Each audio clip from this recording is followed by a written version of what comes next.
Hello friends, 5 का पंच मतलब 5 reasoning के ऐसे क्वेश्चन जिनको सेकंडों में कैसे सोल्व कर सकते हैं आप, और ऐसे क्वेश्चन बार बार हर एग्जाम्स में पूछे जाते हैं।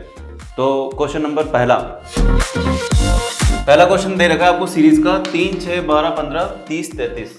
तो देखिए, सीरीज को सोल्व करने का सबसे शॉर्ट तरीका ये होता है कि इनके बीच का अंतर निकाल दीजिए। इसका अंतर आ रहा है आपके 3 और इसका 6 आ रहा है, फिर अंतर आ रहा है 3 और फिर अंतर आ गया 15।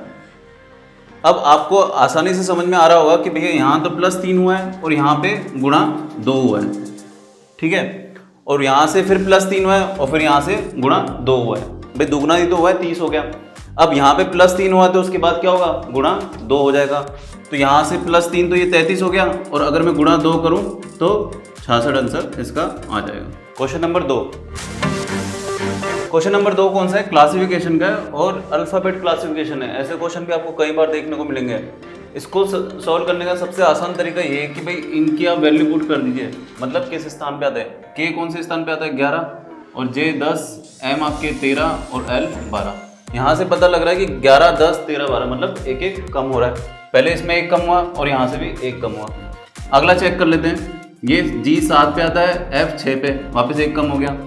आई आता है आपके 9 पे, एच आता है 8 पे, तो फिर से एक कम हो गया, ठीक है।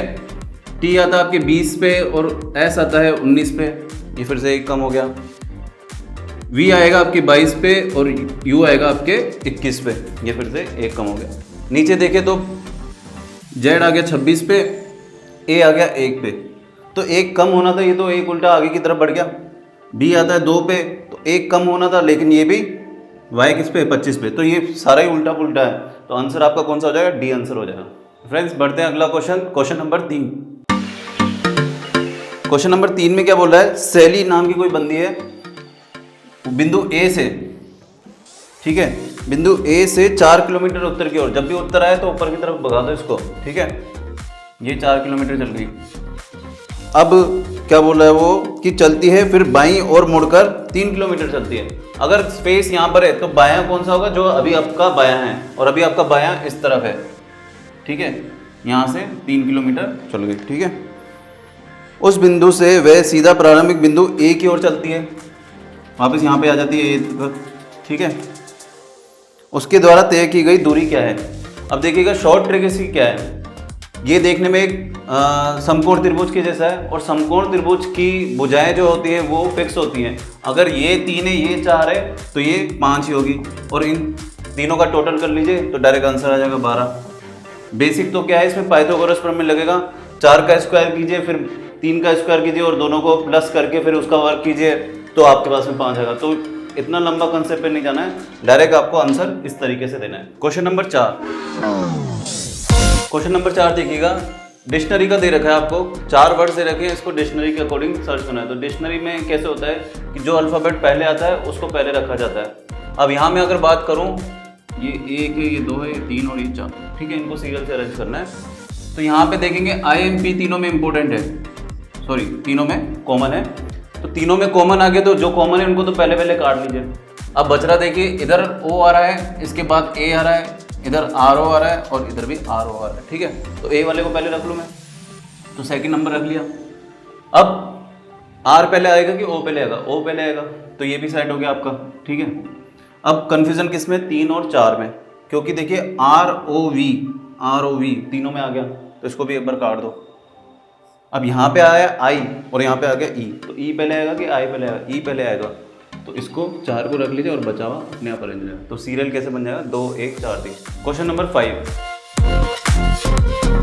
इस तरह के क्वेश्चन आपको कई बार देखने को मिलेंगे कि कई बार सिंबल्स दे देता है, कई बार प्लस को माइनस बोल देता है, उल्टे सीधे सिंबल्स दे करके आपको कंफ्यूज करता है, और फिर लास्ट में एक क्वेश्चन दे करके पूछता है कि आंसर क्या आएगा, ठीक है। यहाँ पर कुछ वर्ड्स दे रखे हैं और उनके सिंबल्स दे रखे हैं।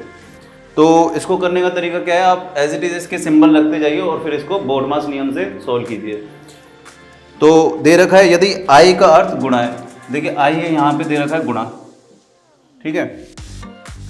और फिर दे रखा है U का अर्थ भाग, U देखिए कहाँ पर है, ये U है, इसका अर्थ दे रखा है भाग, ठीक है। और फिर उसके बाद दे रखा है V का अर्थ है माइनस। अब V यहाँ पे दे रखा है, ठीक है, ये माइनस रख दीजिए। जो नंबर है उनको एज इट इज रखते जाइए, इसके आगे 8 है, इसके आगे 12 है, ये अभी ही का भी हमने निकाला नहीं है, और यहाँ पे 2 है और यहाँ पे 10, ठीक है, यहाँ 16 आई गया। और ही के लिए क्या बोला, ये ही का अर्थ है प्लस, तो ही का अर्थ आ गया प्लस। ये सिंबल आपने एज इट इज रख दीजिए और इस इक्वेशन को बोर्डमास नियम से सोल्व कर दीजिए। तो बोर्डमास नियम के अकॉर्डिंग सबसे पहले क्या सोल्व करना होता है, भाग, ठीक है। तो ये एज इट इज आ जाएगा 8 गुणा 12 प्लस 16, अगर ये भाग दो तो ये 8 आ जाएगा और ये माइनस 10, ठीक है। उसके बाद क्या सोल्व होगा, भाग के बाद गुणा, तो गुणा करेंगे तो ये आ जाएगा आपके 96 प्लस 8 माइनस 10। अब प्लस माइनस में कोई फ़र्क नहीं पड़ता, कोई सा भी पहले सॉल्व कर लीजिए। तो ये आंसर आपके पास में आ जाएगा, ये -2 यहाँ से आ गया 94, तो इसका आंसर हो गया आपका 94।